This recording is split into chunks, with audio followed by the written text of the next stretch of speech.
Welcome to Right versus Left News, your daily briefing on the stories that matter, told from both sides of the aisle. I'm your AI host, Chris, and each day I bring you the most important political and cultural news, with perspectives from conservative and progressive voices. No spin, no agenda, just the facts and the opinions that shape our national conversation. Let's dive in. Here's what's new today, Tuesday, March 24th, 2026. The Supreme Court is back in session with a closely watched immigration case testing the limits of border enforcement. States are intensifying the fight over abortion pills, even as access expands by mail and telehealth. On Capitol Hill, the House Intelligence Committee is set to tweak its own rules amid battles over surveillance powers. Washington is also hosting a high-profile series on artificial intelligence with lawmakers from both parties. And at the White House, the First Lady convenes a global working session on children's online safety. Let's dive in. Before we jump into today's stories, a quick word from our sponsors. This episode is brought to you by Family GPT, the AI chat platform actually designed for kids. If your children are curious about ChatGPT, but you're worried about what they might see, Family GPT gives you full parental controls, content filtering, and the ability to align responses with your family's values. Whether Christian, Muslim, Jewish, secular, and many more. Monitor every conversation, set usage limits, and let your kids explore AI safely. No ads, no data selling, complete privacy. Sign up free at familygpt.chat. Thanks to our sponsors for supporting Right versus Left News. Now let's get to the headlines. First up, the Supreme Court hears Noem, Secretary of Homeland Security v. Al Otro Lado, testing the government's authority to turn back asylum seekers at ports of entry on the U.S.-Mexico border. Arguments begin at 10 a.m., along with a companion case. Advocates for the respondents say turnbacks unlawfully denied people access to the asylum process, while the government says it was enforcing existing border control powers. The briefs and the argument calendar suggest this ruling could shape asylum screening for years. From the right, this is framed as a test of executive authority to maintain order at the border, with the view that Congress gave DHS broad discretion to control entry, and that limiting turnbacks could invite larger surges and empower cartels. Right-leaning think tanks stress restoring deterrence and giving clear guidance to frontline agents, tying the issue to broader border security priorities. The Heritage Foundation, for example, has pushed for stronger enforcement authorities and tighter controls in related policy fights.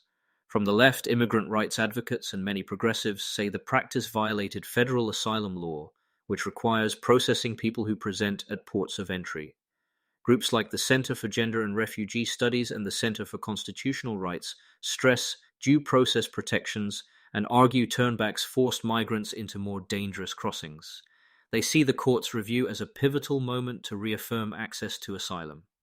Next, abortion pills are at the center of fresh political and legal battles. In states that already ban most abortions, a growing share are now happening via pills obtained through out-of-state providers and telehealth. That shift is prompting intensified enforcement pushes and counter-moves by abortion rights groups. From the right, pro-life commentators argue that mail-order abortion undermines state laws and puts women at medical risk.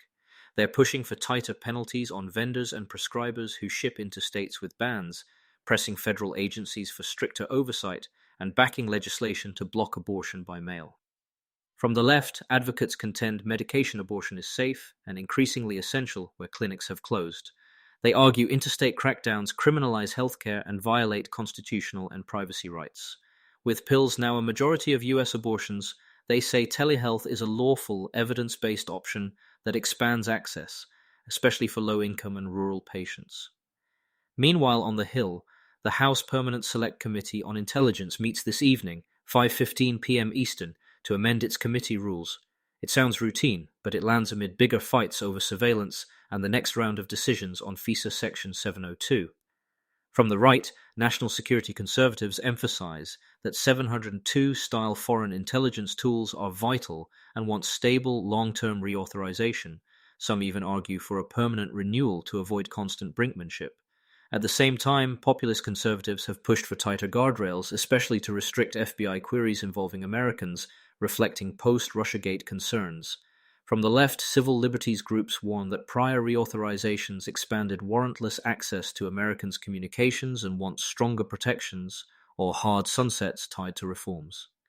Progressives will be watching to see whether any rules changes hint at how aggressively the committee will oversee surveillance authorities this year. We'll be right back with more of today's news after this brief message. This episode is brought to you by Family GPT, the AI chat platform actually designed for kids. If your children are curious about ChatGPT, but you're worried about what they might see, Family GPT gives you full parental controls, content filtering, and the ability to align responses with your family's values, whether Christian, Muslim, Jewish, secular, and many more. Monitor every conversation, set usage limits, and let your kids explore AI safely. No ads, no data selling, complete privacy. Sign up free at familygpt.chat. Thanks again to our sponsors. Now back to the news. Washington's AI Week is underway. Axios' AI plus DC takeover hosts a series of public conversations today and tomorrow, culminating in an AI plus DC summit on Wednesday. The lineup features Republicans and Democrats, from Senators Josh Hawley and Mark Warner to House members and tech executives, underscoring how AI policy has become a rare, if uneasy, bipartisan project. Sessions examine AI's economic impact, national security risks, and infrastructure needs. From the right, many stress preventing censorship and overregulation, prioritizing innovation, protecting U.S. intellectual property from China, and addressing job displacement with market-friendly policies. They also emphasize national security risks, from model theft to deepfakes, and often back strict age verification and online safety measures without building sweeping new tech bureaucracies. From the left, progressives push for clearer accountability, audits, transparency, and guardrails to prevent bias and worker harm, plus strong privacy protections and antitrust scrutiny of dominant platforms. They also call for public interest R&D and enforceable safety standards as AI moves into health, education, and government services. At the White House, the First Lady is hosting a Fostering the Future Together working session in Washington, part of a 2-day global coalition summit focused on children's well-being, education, and safer technology. Today's State Department session precedes a high-level roundtable with first spouses on Wednesday.